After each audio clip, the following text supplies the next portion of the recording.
अगर आप भी चाहते हैं कि आपन म्यूजिक के वीडियो सबसे पहले आप तक पहुंचे, तो लाल बटन को दबाकर चैनल को सब्सक्राइब जरूर कर ले और साथ में बेल आइकन को दबाना ना भूलें। Presented by offer music.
चरावे लगनी हो, घास भूसा काटे लगनी हो, हमारे काका हो भैंसी चरावे लगनी हो।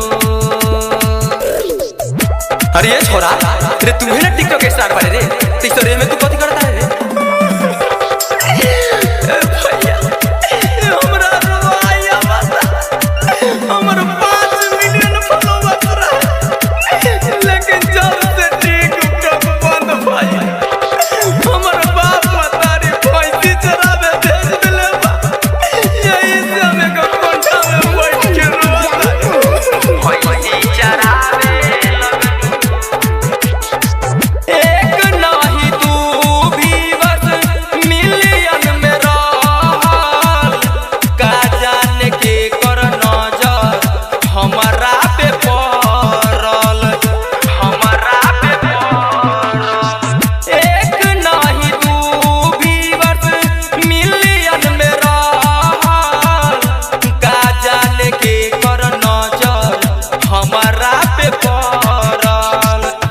हरदम रही हम फैशन और बाइक पे, की दासा हो गइल टिकटॉक के जाई के, भैंसी चरावे लगनी हो, घास भूसा काटे लगनी हो, हमारे काका हो भैंसी चरावे लगनी हो।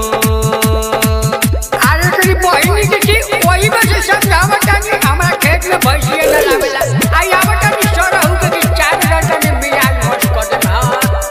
ई पुरवा साला हमरा के करिया बता रे रनुवा, रे रनुवा आई रे तुझी तवा ये को फाटा लेके आई एकरी बहनी के हम ना छोड़ा, आई मार फाटा से एकरा चीत कर दे, आई टिकटॉक वाला स्टार होई आई भैंसी वाला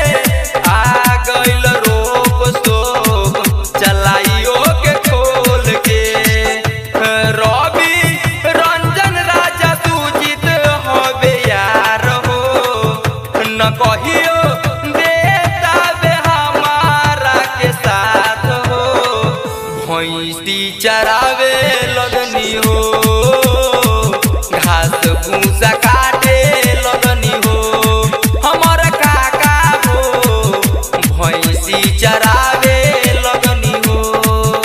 कि रही टिकटॉक हम स्टार हो, कि आइल